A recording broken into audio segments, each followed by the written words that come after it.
It's Loving the Strange with Carrie Jones and Shaun. Loving the Strange, a podcast for weirdos and those who want to be weirder. Embrace the strange. New episodes every Saturday, live streaming Fridays. Loving the Strange. Check us out. Hey!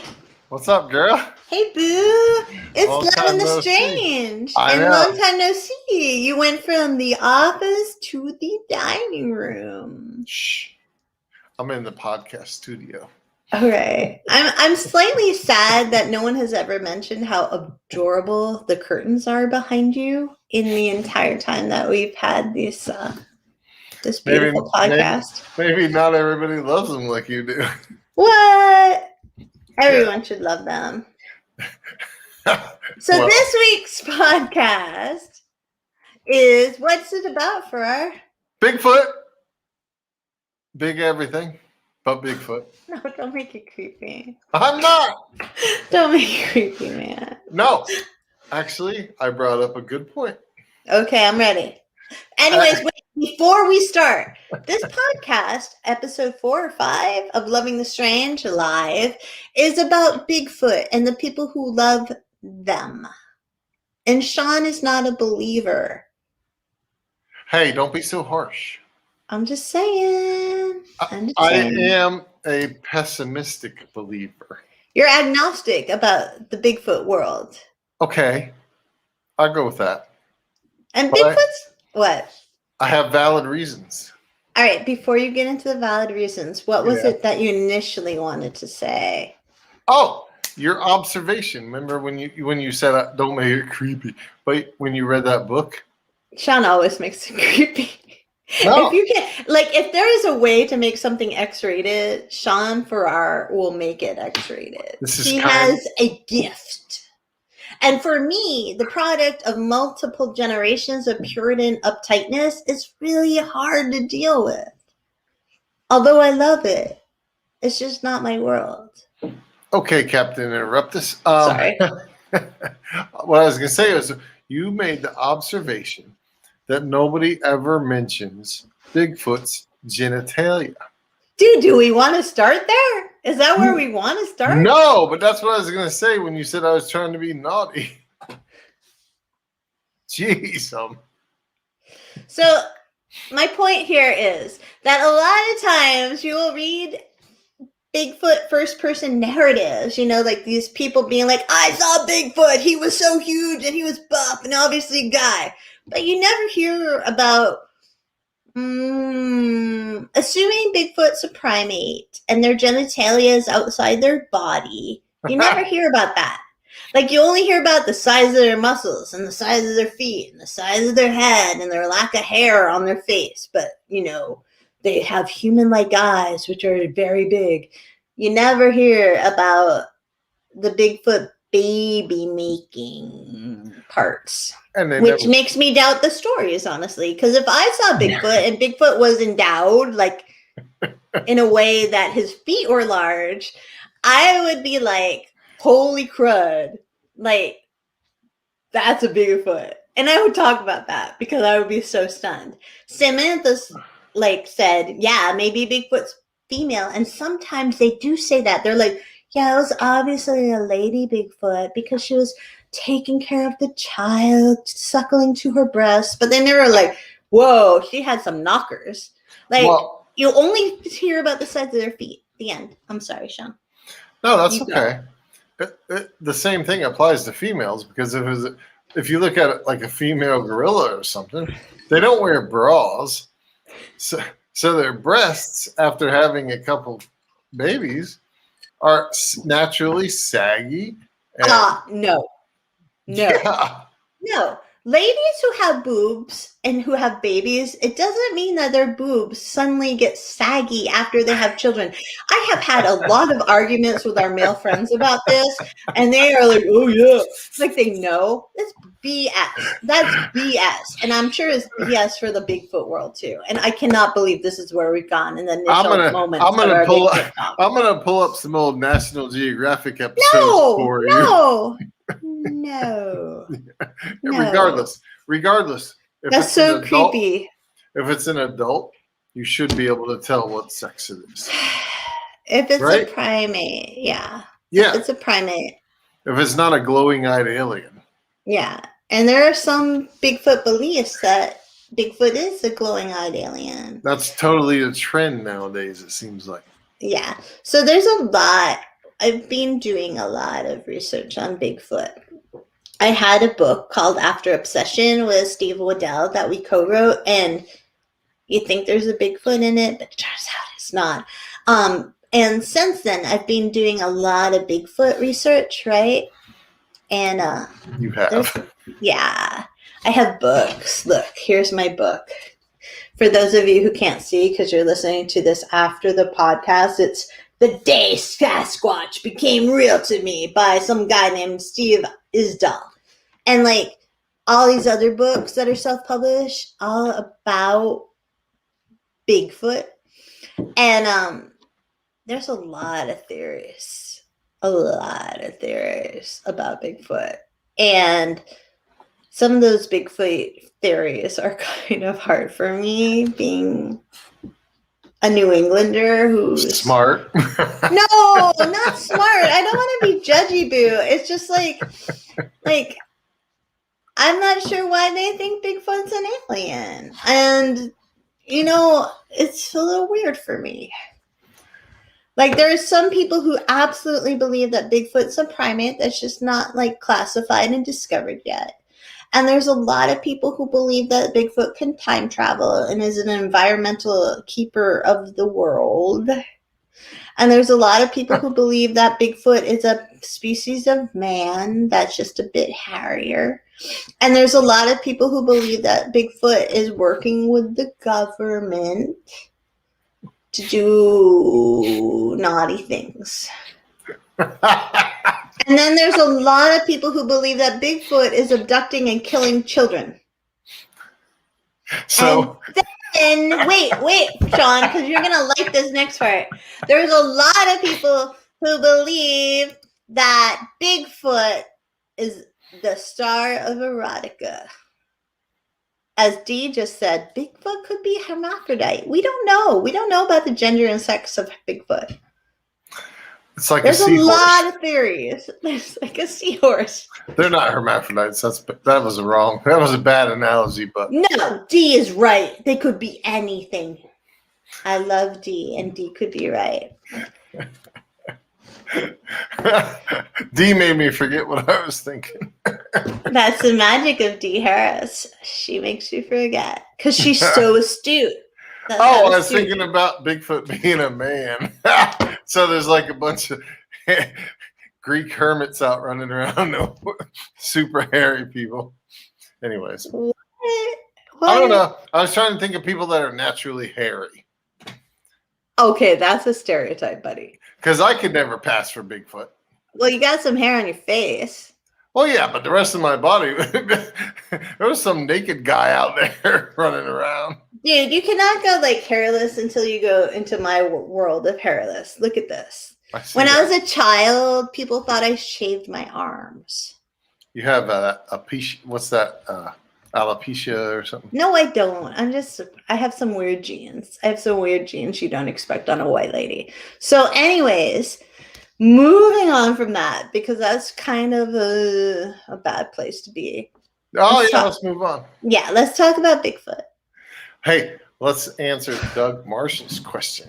Did Doug ask a question? He did. And it's a good question. And we've heard, because we watch so much Bigfoot stuff and you read so much Bigfoot stuff. I do. It's a varied answer type of question, isn't it?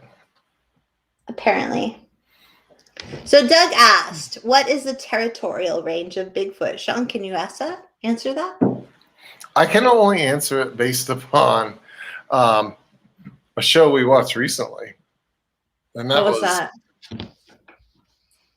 I don't remember the name. Oh my gosh, you're the worst. No, because I don't remember if it was Expedition Bigfoot or the one with William Shatner. But basically, I'm not gonna help you. Basically, it was thousands of miles.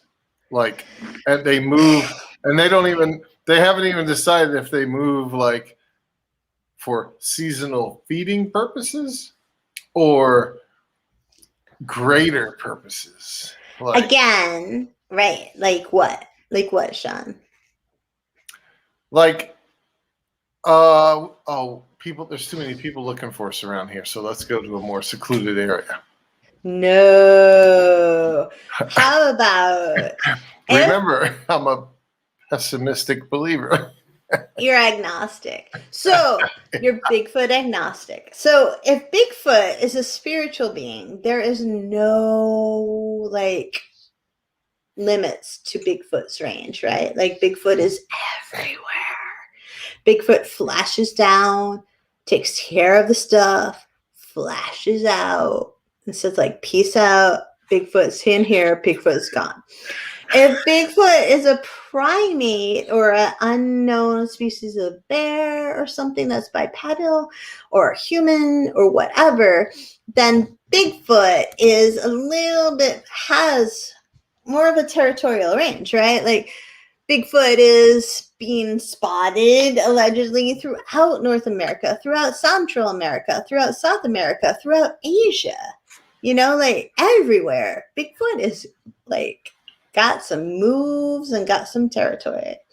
And so that's part of the main question of like, what even is Bigfoot? It's a big question. Is Bigfoot in Russia? Yes. Okay. Remember there was like that whole thing about the people who were skiing? Oh, that's right. Yeah. So a long time ago, people were when was that? Like the early 1900s? A bunch of Russian it was students. Like the 40s or 50s, wasn't it? I don't know. It was when we had atomic weapons after World War II. It was when you don't want to go out in the cold because we don't have the cold weather gear yet. Yeah, man. So, anyways, so you go. There was like a whole huge story about how one of the potential possibilities of these people, these students who went hiking into Siberia, and it was like horrifyingly cold, but they were like really buff kids and like in their early 20s, and then they disappeared and then they died, and there was a great big thing about them. One of the theories was that they were all killed by like a Bigfoot / Sasquatch type monster. Yeah. Because why not, right? Why not? Why not? I had a point to that question. I'll bring it up later. No, just tell me your point now, man. I like Carden's question. So Carden said, could the purposes for migrating be for pause, mating? And so therefore Shaun loves that question. Actually, you can hear him laughing.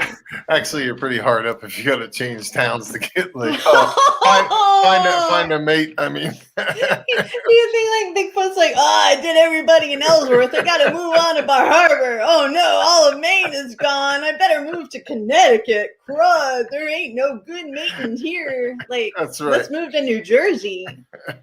Like, I couldn't see Bigfoot being like that. You're making my eyes water. But I'm so sorry. What I was saying was, what were you saying? You know what my big problem with Bigfoot is, right? You have so many problems with so many things. I have one main problem. Okay. In today's world. What's your big problem? Go on with your problem, honey. He's never been really verifiably caught on camera. Or she or they. They. I'm going to say they. Okay. So, in Russia, so a great number of experiences are people driving and they see Bigfoot cross the road or Bigfoot on the side of the road running into the woods. Right. In Russia, and I know you as a intimate internet person probably have noticed, Okay. Russians have an exorbitantly high percentage of cameras in their cars. True that. And yet, they've never caught Bigfoot crossing the road. Maybe Bigfoot doesn't need to cross the road in Russia. Maybe that's a Pacific Northwest Bigfoot thing. And I'm going to bring this up because I'm the believer and you're not. And I have reasons for being a believer, whereas you aren't. Right? Stop laughing. Stop laughing. We're supposed to be. I'm an agnostic.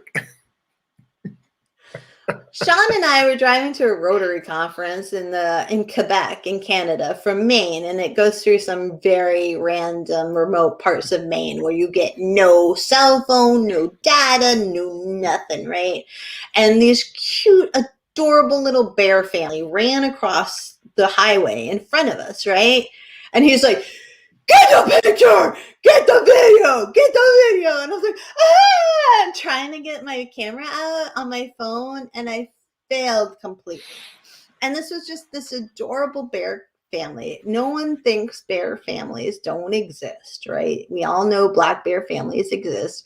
But I was totally incapable of getting that bear family on film via my camera fast enough.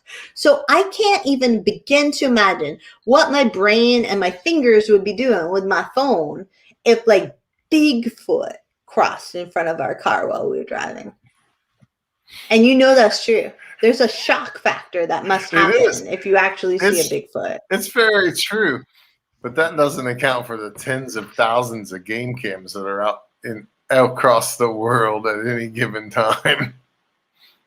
Dude, the games cams have to be put in the right place, man. So one of the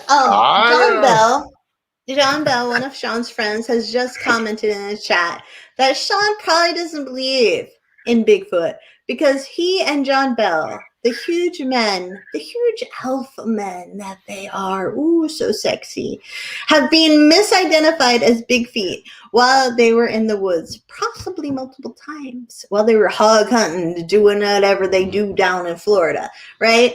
And we will believe when there is a body of one. And I can now see how John Bell and Shaun are besties. Because this is totally Shaun's personality. He's like, I won't believe in Bigfoot until I see a Bigfoot. I have DNA evidence of Bigfoot, and there is a dead Bigfoot in front of me. Well, that's the thing is you can go out into the woods and produce the body of just about any animal. And I know there's tens of thousands of undiscovered species in this world, but most of them are small. Most of them are small. If you take away the depths of the ocean, most of them are small, not 10 feet tall. Dude, they're still identifying and discovering animal species every day. Okay, so this book, I feel like I'm plugging this book, and I have a lot of feelings about this book, and hopefully this person who wrote this book will never read this, nor his fans, or watch it. But this is called The Day Sasquatch Became Real for Me. And in this book, you loved that book, are countless typos. So many typos that it broke my copy editing heart. But there's a reason for that. And the reason is that all of these pages are people's emails to this guy with first-person narratives in single-space font for some reason, all about when they saw Bigfoot. And there's so many, like just so many, man. Like it's ridiculously a ridiculous amount.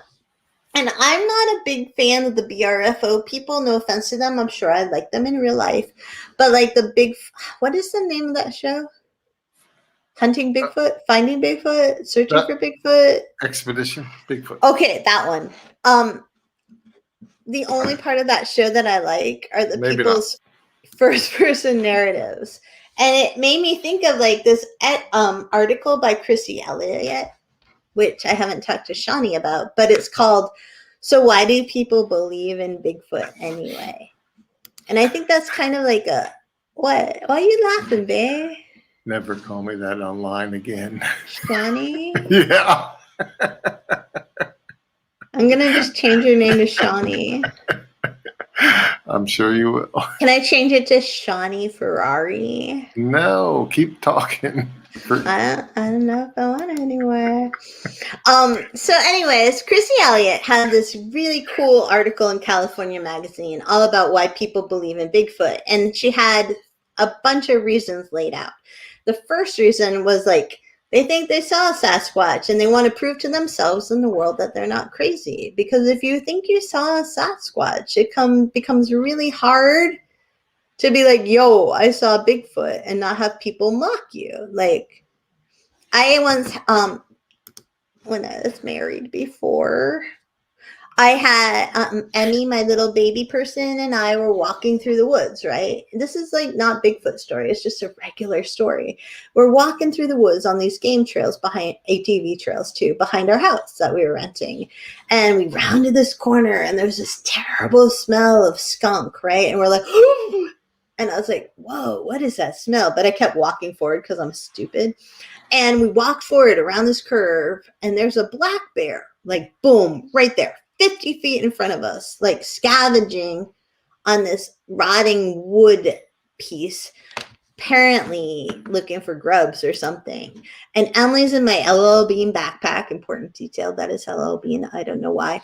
And she's like, doggy, big doggy. And I'm like, oh, bear, baby, a big bear. And like, I'm like, shh, be really quiet. And we backed up, and then as soon as we were out of sight of the bear, like scooted down the rest of the trail and went back home. Where my husband at the time, who was not Shawnee, yes, shock, I've been married before. My husband at the time was like, you didn't see a bear. No way. Like, he couldn't even believe that I saw a freaking black bear in Maine.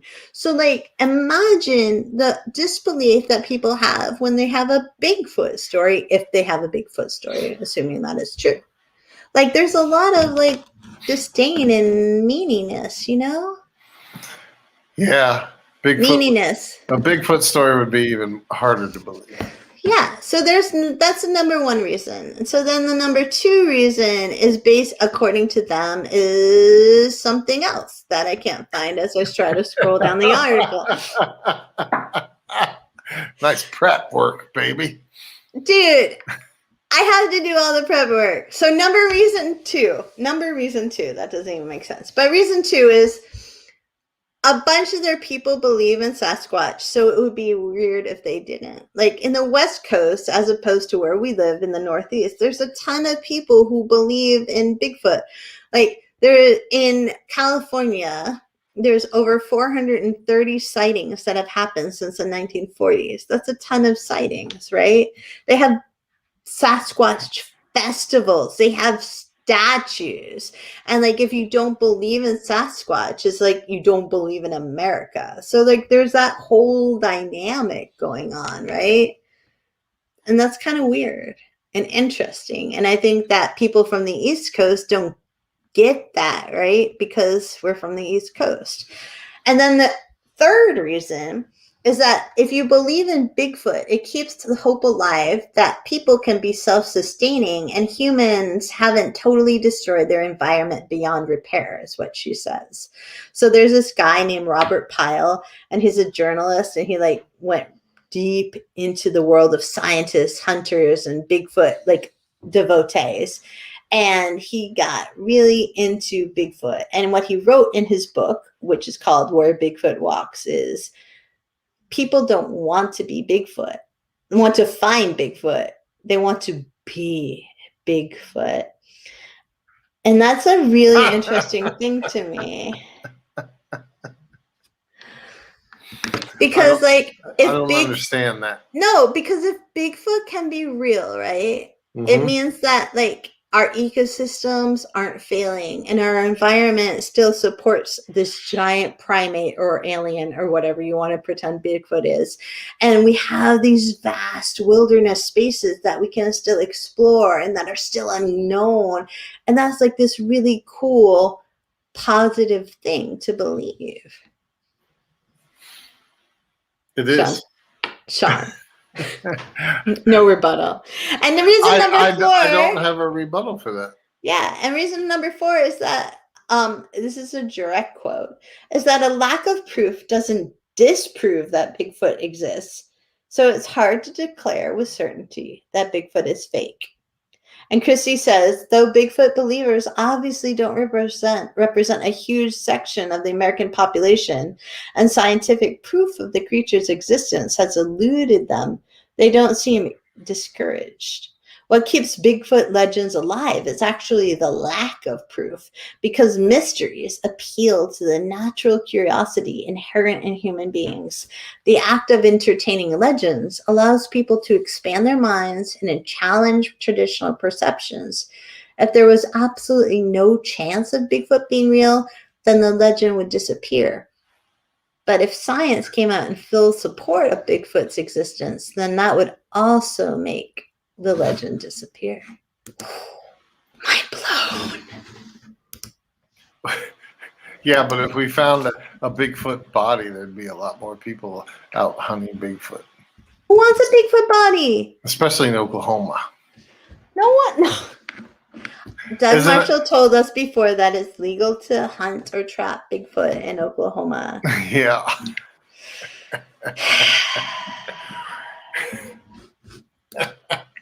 Shaun, you gotta stop laughing. You actually have to say words for the podcast, baby. Your California statistics about how many Bigfoot sightings there have been in a certain number of years. 460 since the official. I know, but it made me wonder, how many sightings have there been of actual, real, proven to be alive animals in that same time period? I do not know. Like bears or mountain lions. I do not know. Something that people don't see every day. But I will tell you that at least 16% of the United States population who have been surveyed believe that Bigfoot is real. Well, I'm an agnostic, so oh my God. I don't go either way.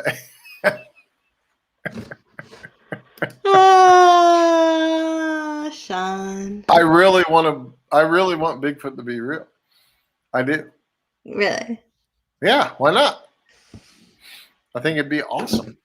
All right. So if you watch a Bigfoot show with Shaun, what happens is he swears constantly at the show, gets so angry at the show that he leaves the room and then comes back cranky. It's like watching someone who's really into like a team playing the New England Patriots, like leave the room when the Patriots are playing. I hate the Patriots. But anyways, why do I do that? I don't know. Let's hear from you why you do that, baby. Because it's like, oh, you hear that? That's a Bigfoot. That's a Bigfoot knocking on a tree. Or that's a Bigfoot. It's time to go to bed. Let's go back to camp. Okay. So, all right. So what Shaun's basically saying that isn't in the TV shows and how they're edited, it often seems like they finally get like a little bit of proof that there could potentially be a lead in finding this Bigfoot. And instead of going after the Bigfoot, they go to sleep. So here's the thing. Number one, I've got 2 points. Number one, the stories that impress me the most are always going to be hunters. Which is what this book is full of. People that have spent an exorbitant amount of time in the woods compared to the average person. Right? Yes. Number two, I don't know that these people that are on Bigfoot shows have ever spent much time in the woods. They don't because really seem like that. Animals after dark make the craziest freaking noises. Owls, you know what I mean? Oh, yeah. They're not really even explainable. They're not things you hear in the daytime. But that doesn't mean they're Bigfoot. It doesn't mean they're not. But no, it doesn't mean they are. It doesn't. Yeah. But, you know. What? I'm just an agnostic. I'm just saying that this random guy, Steve Isdall, who did not proofread his book, he wasn't supposed to. They're verbatim emails. I know, but you should not have verbatim. All right, so like it'll have a header like, something is living in Vietnam on page, I don't know, 171, And then on page 232, you'll see the exact same story with a slightly different header of Bigfoot in Vietnam. And he'll repeat entire stories. And Well, it's just, it needed some editing, is all I'm saying. Like, he took all these these first person persons? I can't think, it's too late on a Friday. But he took all these random contributors, I can use that word, and took their stories and put them into his book. And he took them, he just cut and pasted them from the original emails and didn't copy edit them. But in the creation of the actual book, he cut and pasted some of them 3 times. So I'm saying. Well, he should have done that minimum amount of editing. He just needed a little bit of editing. But this isn't a writing class, love. I know. I just want to warn people in case they buy the book, which is really interesting because even with that, there are well over 200 people's stories, first person, like Army people, Navy people, Marines, hunters, all these people's first person narratives about seeing things that they could not explain in the woods. And Shaun is very judgy about this stuff, which makes me annoyed at Shaun. But I still love him. But the stories are interesting because they are people who truly believe that they saw something that was not a bear walking on 2 feet, not a werewolf, but a Bigfoot. And it's compelling. It's really compelling when you read the whole thing. He has a whole YouTube thing on it too. And it's a book that'll last a long time because it's all single spaced. And I need my reading glasses just to read it. Yeah, Shaun's anti the book because he has to squint at it when he's reading it. That's why I have reading glasses off. Anyways. Yeah. Sadly, we didn't. It's like we've already a half hour into our podcast and we haven't even talked about Bigfoot erotica. What? I know. Now you got my attention. I know, but we're not going to talk about it today. We're going to have to tease it over to the next week, to next week, man. Was John Hill in the Navy? Yes, John Hill, our friend, has commented, most Navy people don't go in the woods in an official capacity. Very true. But there are some Navy people here who are also hunters who put that in their stories as, I don't know, like making them more credible. Because I think that, like a Shaun in the woods, like if you took Shaun in the woods, right? Even though he wasn't in the Navy, but he had a tiny bit in the military allegedly, like, and you put him. I did.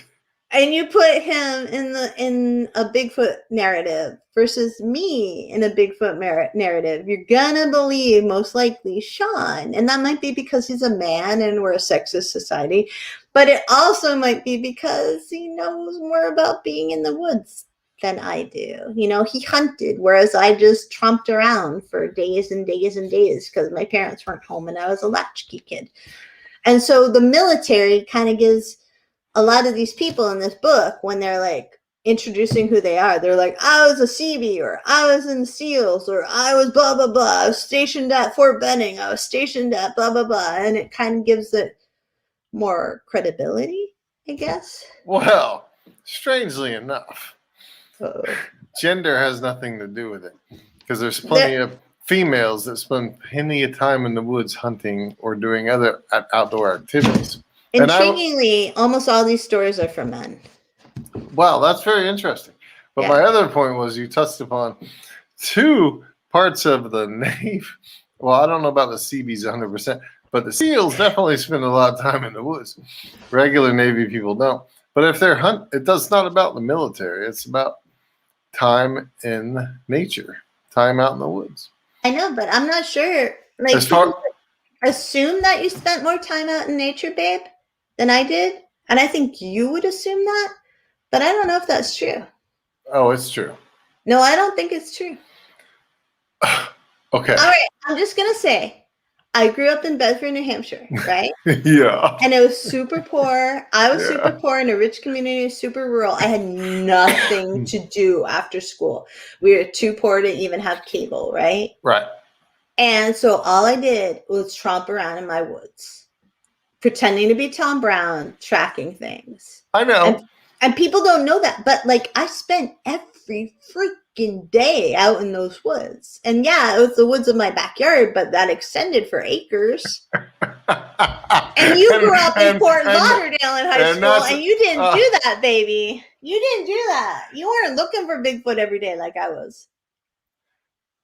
Yeah, but when I was out in the woods, it wasn't hundreds of feet away from my house. It was miles out. It was miles out. You don't know that, you lie, you pooper. I do. No, you don't. No, you don't. You weren't there. We used to go farther just to tap a keg of beer than you could ever walk from behind your house. Dude, I went for miles. I went from my house to the weather vane. Okay. It doesn't matter. Your fight is mute. My fight is not mute. Look, there you go. So John Bell says that the Everglades are only minutes from his house, which is probably near Shaun's house, but I had the New Hampshire wilderness. We lived on the same street, but literally, exactly. No one else lived on my street. That's how rural I was. I don't care. Bigfoot's not going to be Bigfoot's not going to be hanging out within a couple miles of the local grocery store. There was no local grocery store near where I was when I was growing up. Come on, I've been there. Anyways, 30 years later. Yeah. I can't believe. Are you going to alpha flex on this? You're alpha flexing on it. No, I'm not. I'm just telling you.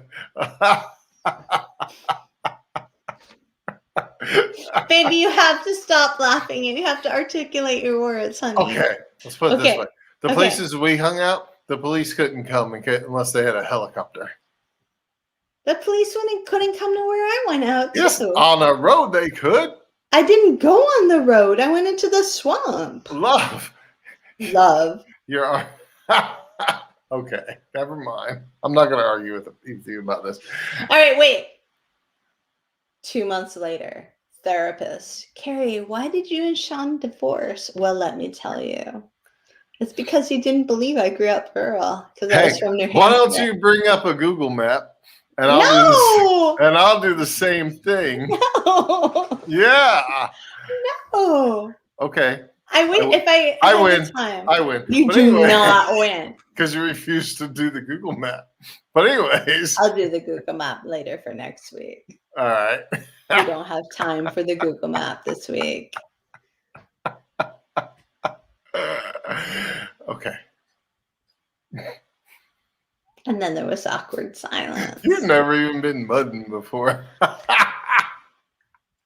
was no mud in New Hampshire. It was pine trees. There's plenty of mud in New Hampshire in the spring. Not where I grew up.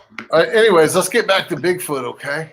Okay. And his lack of existence. Your brother believes in Bigfoot. You know what? Strangely enough, he does. And he's not here to refute this, but yeah, he does.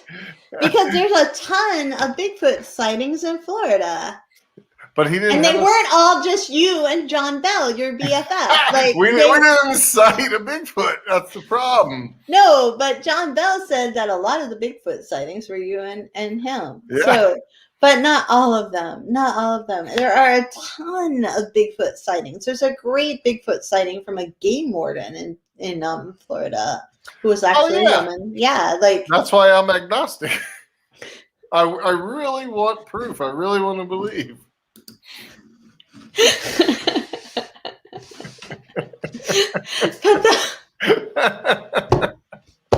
Your bro believes. I know. And that's kind of saying something. Because your bro's an army man. He's an EMT. He's a firefighter. He's a paramedic. Okay. All right. I'm sorry. I never remember the difference between a paramedic and an EMT, but apparently I always make an issue. Well, it's important to them. Yeah, I know. Anyway, he's actually a nurse now. But he's a lot of things, that boy. Yes, he's done well. Yes. Anyways, just show me a picture. A real picture. That's all I want. I don't even need a body. I need a picture I can believe in. I don't think you'd ever believe in a picture, baby. That's not true. I feel like you're focused on not believing. No, I believe in game cam pictures all the time. So, all right, should I tell the story about before we leave? Yeah. Okay, so this is really hard for me to tell this story because of people like Shaun. But when I was a really little kid, my family was like, you know how like football is to the Kennedys? That's how my family was with softball. So every family reunion, everyone would play softball. And I was the youngest by a lot, like by 15 years to the closest person in my generation. And I sucked at softball because I'm blind in one eye and I have no depth perception. So this was like hell for me. So you have to imagine like a 5-year-old going to family reunions, trying to play softball, and nobody wanted her to play. And that was my life, right? Oh, sad, sad sob story. And so this one time we went to this park in New Hampshire. That was a state park, and it had a lake and it had a softball field, and my family loved going there for family reunions. And one family reunion I gave up because nobody wanted me to play, and I was just a sad little 5-year-old who felt rejected and not like she was fitting in. And so I wandered off, and I wandered off up this hill towards this cave, and I don't 100% remember what happened, but I know that I came running down this hill screaming. And I remember being paralyzed, like just in shock, up the hill. And I came running down, and I told my mom that I saw a bear on 2 legs, and I thought it was a Bigfoot. And my mom was like, "You are so stupid, baby." And I was like, "No, I really think I saw a Bigfoot." And she's like, "There's no such thing as Bigfoot." But in my head, and I don't know if I reconstituted the memories to make it work, I was positive that I saw a Bigfoot. The same place is the site of the notorious serial killing in New Hampshire at the same time, where a man buried his wife, I think, or significant other, and 3 children in barrels in that same exact area. So I don't exactly know what my brain was trying to digest then as a child, but when I remembered it, I remembered seeing Bigfoot. And that's why I got obsessed, like so obsessed with Bigfoot as a little kid. Like from the age of 5 to like 13, all I wanted to do was to find Bigfoot. And I thought we would be friends and we would hang out together and have a really good life. That'd be awesome. And he would save me from my mundane like existence as like this poor, sad little latchkey kid with too big an imagination, you know? And there was a smell that I associate with a memory. There's like so much that I associate with a memory, but that doesn't mean that the memory is real. You know what I mean? And so I'm vaguely agnostic as well. But I think that I believe a little bit more than Shawnee. Carrie actually owns a Bigfoot suit. I do. I can't wait to walk around Bar Harbor in it. Shaun got it for me for my birthday. Well, hey, wasn't there something in that book about that same area? No, I looked it up online. It was just about Kate. Oh, you did? Yeah, and there's like I looked up that same state park. Yeah. We live near a national park now, so I always say national park, but that same state park in New Hampshire, and there's so many Bigfoot sightings from that same exact time period as when I was there. So that kind of blew my brain because I was like, what? I thought I was just making it all up. You know? Maybe that's where they were chilling at that time. Have you noticed no one has commented during this? Everybody's just like, what? They're mesmerized by your story, though. No, they're all like, she cray.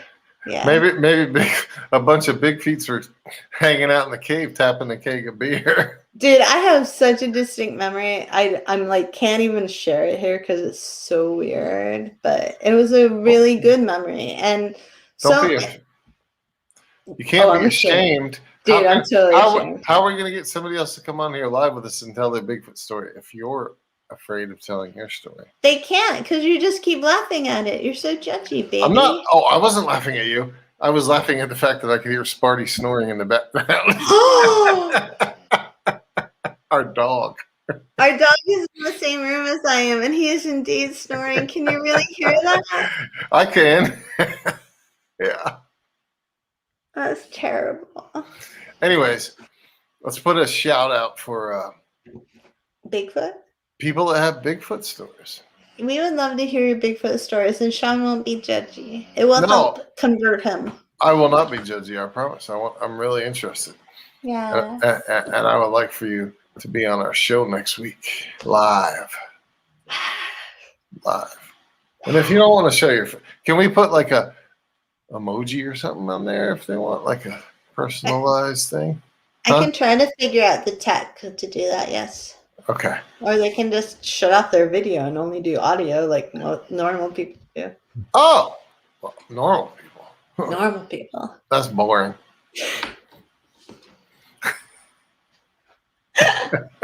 Anyways, Bigfoot. He's awesome. He's amazing. And I'm going to leave with something intelligent. Ready? Because I like to do that. This whole thing's been intelligent. Go ahead, You are baby. such a liar. So that guy, Robert Michael Pyle, who wrote that book, Where Bigfoot Walks, Yeah.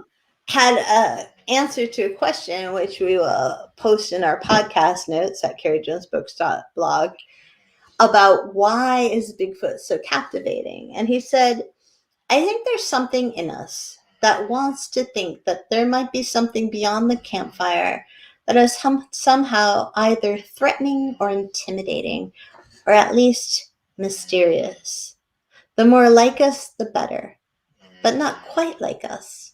We all seem to need giants, and yet the difference to me with this one is that we might be an archetype that actually exists in the wild as well. Which is really intriguing to me. It is intriguing, and also the fact that sometimes the things beyond the campfire actually do come and attack your tent or whatever. Bears. Yeah. So why not a Bigfoot? Spidey snored for that. Why not, man? Why not? Hey, thank you all for listening. Thanks for everybody being here. We appreciate it. Please come tell us your Bigfoot stories, and I'll maybe go more in depth with mine next week. Email Carrie at carriejonesbooks@gmail.com, and we'd love to put you on the show. Mm-hmm. Shaun will be nice too. I promise. He'll laugh, but I'm it'll be always nice. I don't laugh. You totally laugh, buddy. You totally laugh. Sam Spellacy, thank you for saying we rock. You rock too. Everybody have a great weekend, and thank you so much. Yeah. Thank you. And like and subscribe and share and all that blah, blah, blah marketing crap. You're so good. Yeah, right. Thank you for listening to Loving the Strange. Please be sure to like and subscribe. And remember, embrace the strange. New episodes every Saturday, live streaming Fridays. Go get your strange on, friends. Thanks for listening.